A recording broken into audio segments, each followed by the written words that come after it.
Hai guys, pernah gak sih lo diminta jadi penjamin buat temen lo? Misal, temen lo bilang, "Bro, gue pinjem motor ke si A, tapi dia minta ada yang jamin. Apa lo bisa jadi penjamin?" Nah, kalau lo pernah ngalamin, lo udah jadi bagian dari akad kafalah tanpa sadar. Yuk kita bahas bareng, apa itu kafalah dan kenapa penting banget dalam hidup dan bisnis kita.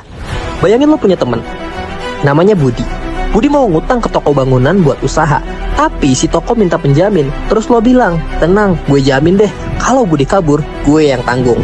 Nah, itu namanya akad kafalah. Lo sebagai penjamin, Budi sebagai yang dijamin, toko sebagai yang punya utang, dan objek penjaminan. Sederhananya, kafalah itu janji lo buat nanggungin utang atau kewajiban orang lain kalau dia nggak bisa bayar. Dalam hadis, Rasulullah pernah menolak mensolatkan jenazah orang yang masih punya utang. Sampai ada sahabat bernama Abu Qatadah bilang, "Saya jamin utangnya ya Rasulullah."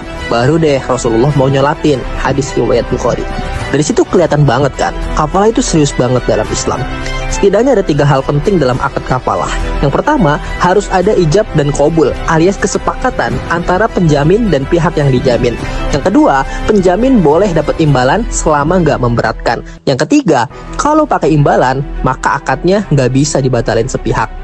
Nah, supaya sah menurut syariah harus ada 4 komponen utama. Yang pertama, bagi penjamin, itu harus baligh dan berakal, berhak mengatur hartanya sendiri, dan rela atau ridho jadi penjamin. Yang kedua, yaitu yang dijamin, harus jelas identitas dan tanggungannya dan harus dikenal penjamin. Yang ketiga, pemberi utang. Pemberi utang harus diketahui, bisa hadir atau kasih kuasa, dan harus berakal sehat juga. Kemudian yang keempat, objek jaminan. Bisa berupa uang, barang, atau pekerjaan. Bisa dilaksanakan penjamin, harus jelas jumlah dan spesifikasinya, dan gak boleh bertentangan sama syariah. Dalam dunia nyata, kafalah itu sering banget dipakai. Misalnya, jaminan utang piutang, penjamin saat ambil kredit, penjamin di pengadilan, bahkan buat ngambil barang sewaan.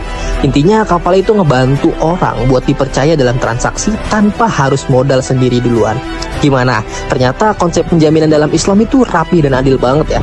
Kalau lo pernah jadi penjamin buat temen atau saudara, coba cerita di komentar. Pernah deg-degan gak tuh? Jangan lupa like, komen, share ke temen yang suka belajar ekonomi syariah, dan tentu aja subscribe buat dapetin konten menarik lainnya. Sampai jumpa di video selanjutnya. Wassalamualaikum warahmatullahi wabarakatuh.